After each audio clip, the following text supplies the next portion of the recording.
वालेकुम वरहमतुल्लाहि वबरकातुहू। मेरे प्यारे व्यूअर्स को मेरी तरफ से प्यार भरा सलाम। उम्मीद करता हूँ कि आप खैरियत व आफियत से होंगे। आज बड़े दिनों के बाद हम इस वीडियो को बना रहे हैं और आपकी खिदमत में रख रहे हैं ताकि इस वीडियो के अंदर जो हम बात कर रहे हैं वो सब तक पहुँचना बड़ा ज़रूरी है। आज जो हमारा मौजू है और मकसद है वो है RTA एक्ट का सेक्शन 8 जो बड़ा इस्तेमाल किया जाता है एक करप्शन को छुपाने के लिए या एक ताख़ीर करने के लिए। तो इस ज़मीन पे हम देखेंगे कि RTA एक्ट का सेक्शन 8 क्या कहता है। तो चलिए इस एक्ट को जानने के लिए हमें इसको पहले पढ़ेंगे और आपको अपना तजुर्बा भी आपके साथ शेयर करेंगे। और हमें उम्मीद है अगर ये वीडियो लंबा हुआ तो इस वीडियो को आप पूरा देखेंगे और इससे भी आपसे ये उम्मीद लगाए है कि इस वीडियो को आप ज़्यादा से ज़्यादा शेयर कीजिएगा अपने दोस्तों के साथ, भाइयों के साथ और अपने घर वालों के साथ, ताकि हमारा ये मुद्दा और मकसद ये रहे कि जो हम RTA के ऊपर वीडियोस बनाते रहते हैं, इससे हमारा ये मकसद है कि लोगों के अंदर इस कानून के प्रति ये अवेयरनेस हो जाए, सब तक ये इस RTA एक्ट के जो मालूमात है वो जो आपका बुनियादी हक है वो सबको पता लगे। चलिए अब हम इस एक्ट को जानते हैं। ये जो RTA एक्ट का सेक्शन 8 है, इसका मुद्दा और मकसद पूरा ये है, इस एक्ट के अंदर बताया गया है कि ये जो RTA एक्ट है, तो जैसे आप हमारे पुराने वीडियोस देखेंगे तो उसके अंदर सेक्शन 7 में हमने बताया कि RTA एक्ट को कैसे डिस्पोज किया जाता है। तो इस एक्ट के अंदर, इस कानून के अंदर जो सेक्शन है, ये बताया गया है कि कौन कौन सी मालूमात जो आपको नहीं दी जाएगी जिससे कुछ खतरात हो, ये वही इसमें बताया गया है पूरा। चलिए अब हम इसे पढ़ते हैं। Section 8 exemption for disclosure of information, जैसे मैं अभी बात कर रहा था। सेक्शन 8 का अब हम सब सेक्शन 1 हम पढ़ेंगे। Now with standing any thing contained in the act there shall be no obligation to given any citizen. यानी मकसद ये है कि इस एक्ट के अंदर जो सेक्शन 8 है वो ऐसी इंफॉर्मेशन नहीं देंगे जो कि इस पूरे सेक्शन 8 के अंदर बताया गया है। तो अब हम इसको जानेंगे कि ये कौन कौन सी इंफॉर्मेशन है। Information disclosure of which would prejudicial affected to sovereignty and integrity of India, the security, strategic, scientific or economic interest of the state, relation with foreign state and lead to incident of an offense। यानी मतलब ये है कि जो हमारे कानून के हमारे जो नेशन है उसके अंदर जो एक खुफिया जो एक जासूसी होती है, जो बाकी कारोबारी रिलेशंस होते हैं, या तो कोर्ट का कुछ मैटर्स होता है, या तो बाकी सब कुछ ऐसे इंफॉर्मेशंस जो बाकी चीज़ों से जो एक गुप्त होती है, उन मालूमातों को आपको नहीं दिया जा सकता है। सेक्शन 8 का subsection 2 information which has been expressly forbidden to the published by any court of law or tribunal, or the disclosure of which may constitute contempt of court। यानी ऐसी कोई मालूमात जो किसी ट्रिब्यूनल ने या किसी कोर्ट ने देने से मना किया हो, वह आप नहीं तक पहुंचाई जाएगी। सबसेक्शन 3 ये कहता है information the disclosure of which would cause a breach of privilege of parliament of the state legislature। जो कोई भी ऐसी मालूमात जो हमारे पार्लियामेंट या स्टेट लेजिस्लेचर्स को छूती हो, जो एक गुप्त जैसे मैंने कहा है, एक सीक्रेट जैसे होते हैं, ठीक है, तो उससे कुछ जो छुपे सीक्रेट्स होते हैं उन तक वो इंफॉर्मेशन आप तक नहीं दी जाएगी। अब सेक्शन 4 ये कहता है information including commercial confidence trade secrets and intellectual property that disclose of which would harm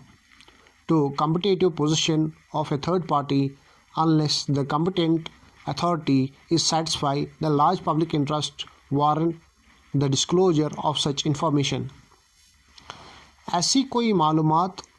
जो हमारी जो नेशन है, जो ट्रेड से वाबस्ता हो या ट्रेड के जो कुछ कवानीन हो, जैसे हम मिसाल की बात करें कि हमारा जो हम किसी और मुल्क से कुछ डिफेंस के लिए कुछ सामान ख़रीदते हैं उस कम्पिटिटिव में पोजीशन के लिए, और इसमें एक अगर आप ऐसी इंफॉर्मेशन चाहते हैं तब जाके जो स्टेट पब्लिक अथॉरिटी होती है या स्टेट इंफॉर्मेशन कमीशन होती है, स्टेट या सेंट्रल इंफॉर्मेशन कमिश्नर होता है या चीफ इंफॉर्मेशन कमिश्नर होता है, अगर वो इस बात से आपके मुतमईन से होता है आखिर पर, तब जाके वो हो सकता है कि आपको मतलब वो इंफॉर्मेशन दी जा सकेगी। Subsection 5 information available to person in his fiduciary relations unless the competent authority is satisfied that the large public interest warrant to the disclose of such information। यानी किसी शख्सियत के जो ऐसे ताल्लुकात से वाबस्तगी रखती हो, जब जाके आपको जो मुतमईन करना होगा, ये जो हमारी आखिरत में जो सेकंड अपील लगती है या फर्स्ट अपील अथॉरिटी होती है, तो उन्हें जब वो मुतमईन इस बात से होंगे तब उस ऐसी इंफॉर्मेशन आपको तभी आपको दी जाएगी, तो वरना ऐसे आपको नहीं दी जाती आएगी। जैसे हम मसलन बात करें, आप मेरे ज़ाती से वाबस्तगी रखती हो, तो इस ज़िम्मन में अगर आप पूछे पब्लिक अथॉरिटी से कि मेरी तनख्वाह कितनी है और बाकी ये कितना पैसा मैंने कमाया है, जैसे कि मैं अगर सरकार से ही कुछ पैसा कमाता हूँ, एक कॉन्ट्रैक्टर हूँ मसलन वाली बात है, तो इस पर सुप्रीम कोर्ट ने एक ऑर्डर्स पेश किए हैं और यहाँ के जो जम्मू एंड कश्मीर के हाई कोर्ट का इस पे वाज़ेह है कि हम पर्सनल इंफॉर्मेशन नहीं मांग सकते, जबकि वो उस ऑर्डर को आप पढ़ सकते हैं। तो ऐसे में अगर हम ऐसी कोई इंफॉर्मेशन मांगते हैं पब्लिक अथॉरिटी से जो पर्सनल रिलेशंस के हो मतलब जो एक ट्रस्ट होता है उसके बुनियादी रिलेशंस ज़ाब्ते में से हो, तो तब जाके वो आपको इंफॉर्मेशन दी जा सकती है। अगर आप इस ज़िम्मन में आपका जो पब्लिक अथॉरिटी होती है, chief information state public information officer होता है या फर्स्ट अपील अथॉरिटी जो आपकी होती है, वो आपकी हियरिंग लगती है, तब जाके आपको मुतमईन के तौर से ये करते हैं कि तब उन तक ये है कि वो आप तक ये दे भी सकते हैं और नहीं भी दे सकते हैं। और अगर हम बात करें अब सेक्शन 8 के सबसेक्शन F के बारे में, जो सबसेक्शन 6 है, information received in confidence for और फॉरेन गवर्नमेंट। जैसे मैं आपसे पहले ही बता चुका हूँ कि जो कोई भी इंफॉर्मेशन मालूमात हमारे जो नेशन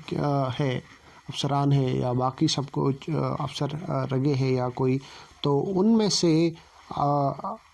बाहर से कोई बैरूनी मुल्क से किसी सरकार ने उन तक इंफॉर्मेशन पहुँचाई है, मालूमात पहुँचाई है, वो आप तक नहीं दी जाएगी।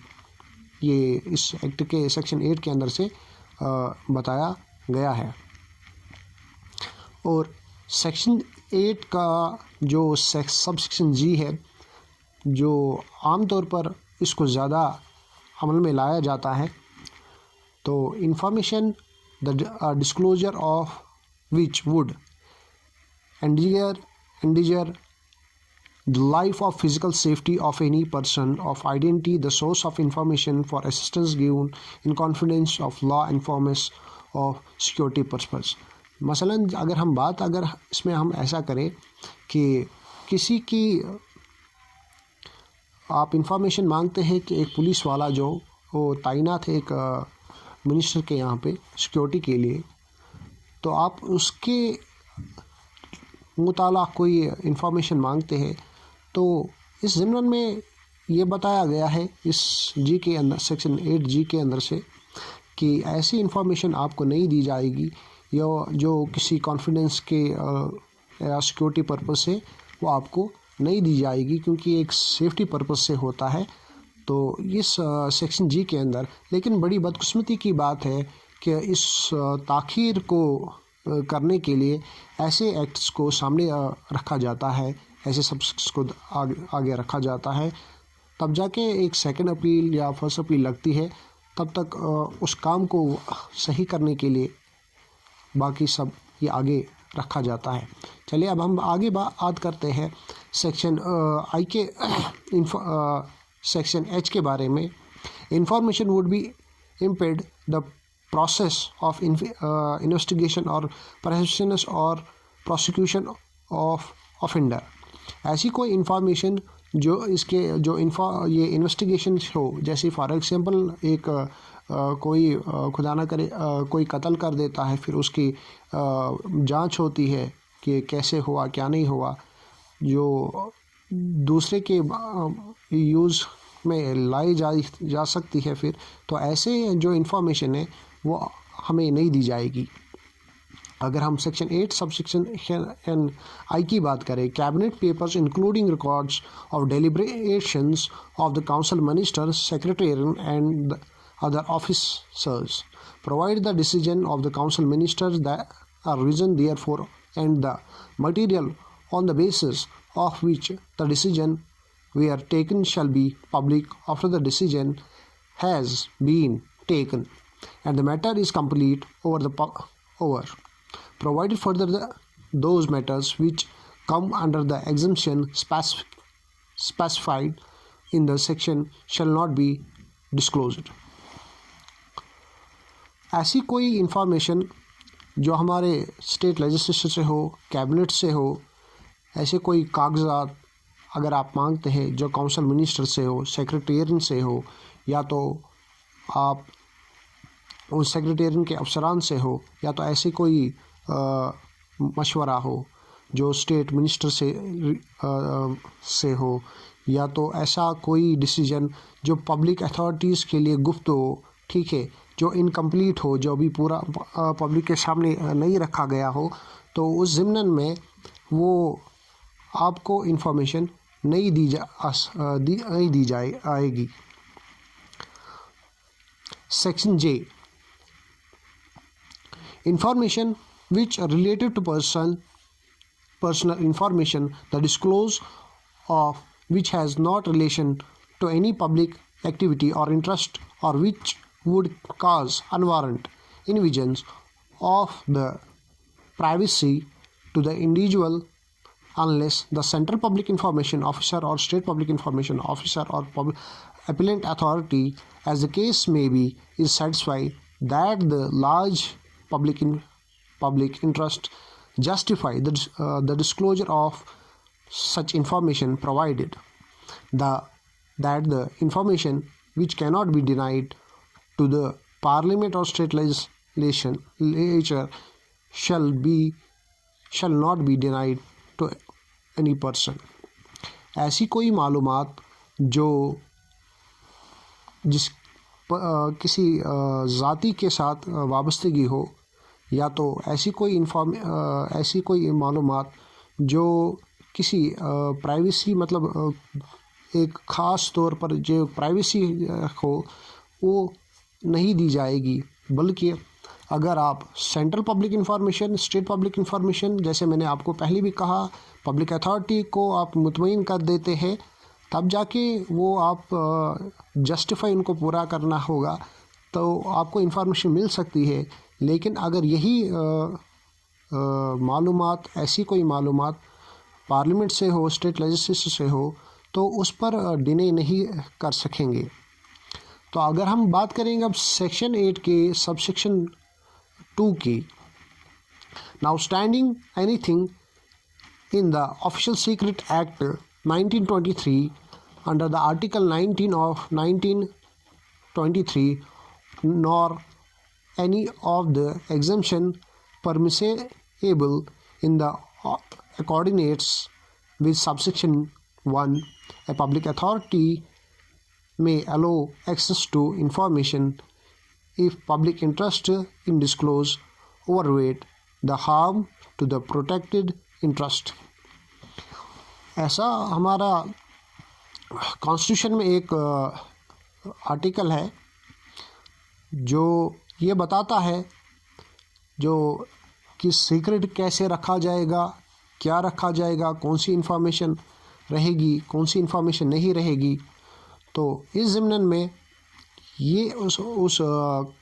कानून में बताया गया है कि सीक्रेट के मतलब पूरा ऑफिशियल सीक्रेट एक्ट कानून है ये, तो इसमें ये बताया गया है कि कौन कौन सी इन्फॉर्मेशन पब्लिक के सामने रखनी चाहिए या नहीं रखनी चाहिए। तो सेक्शन 8 के अंदर से सबसेक्शन जो